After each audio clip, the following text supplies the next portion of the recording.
আমি আসলাম এখন দিদার বাড়িতে।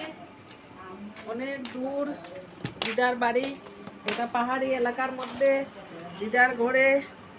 এবার আমি আসলাম, তোমার জন্য একটা ফুল আনলাম। দিদা, তোমাকে দেখতে আসলাম আমরা ধর্মনগর থেকে। তোমার কথা অনেক গল্প শুনেছি, তারপর ভাবলাম যে না, আমরা দিদাকে গিয়ে একবার দেখে আসি। দিদা ওখানে একা একা থাকেন ওই বাড়িতে, একা থাকতে পারো? আচ্ছা আচ্ছা আচ্ছা, খুব ভালো লেগেছে দিদা তোমার সঙ্গে পরিচয় হয়ে। তো বয়স কত হয়েছে তোমার, বলো তো দেখি? বেশি না, কি হইব বলো? আচ্ছা, তো তুমি তুমি আরো ভালো থাকো, সুস্থ থাকো, এটাই আমরা ঈশ্বরের নিকট কামনা করি। কারণ এবার যদি ভালো থাকো তাহলে আমরা মধ্যে মধ্যে এসে তোমাকে দেখতে পারবো, আর তোমার বাড়িতে অনেক আনন্দ করবো এসে।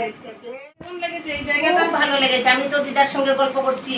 দিদা আর দিদার আরেক বান্ধবী, এই দেখুন সবারই আমাদের একবার একদিন বয়স হবে, কিন্তু সেই বয়স হলে কি হবে, কোনো বয়স্ক মানুষকে কখনোই অবহেলা করতে নেই। কারণ ওনারা একাকিত্বের জীবনযাপন করেন। এই যে এত বড় বিরাট বড় বাড়ি দিদার, কত বড় বাড়ি, 3টা 4টা ঘর আছে, কিন্তু দিদা একা থাকেন। দেখুন এই দিদা একা থাকেন, আর এই দিদার বান্ধবী উনি আসেন মধ্যে মধ্যে দিদার সঙ্গে কথা বলতে।